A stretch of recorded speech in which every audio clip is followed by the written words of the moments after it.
উদ্বেগ বা অ্যাংজাইটি, এই অ্যাংজাইটি বা উদ্বেগ নিয়ে কিছু প্রাথমিক ধারণা আপনাদের দিয়ে রাখি।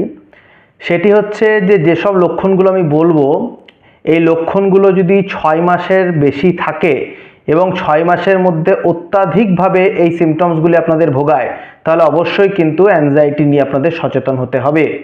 লক্ষণগুলি হতে পারে অতিরিক্ত অস্থিরতা, স্বাভাবিকের চেয়ে বেশি ক্লান্ত বোধ, মনোযোগ একদম না থাকা, ফাঁকা লাগা, অতিরিক্ত বিরক্তি, শারীরিক ব্যথা অনুভব করা, ঘুমাতে অসুবিধা, ঘুম থেকে উঠতে অসুবিধা, রাতে অতৃপ্ত বা অস্বস্তিকর অনুভূতি হওয়া।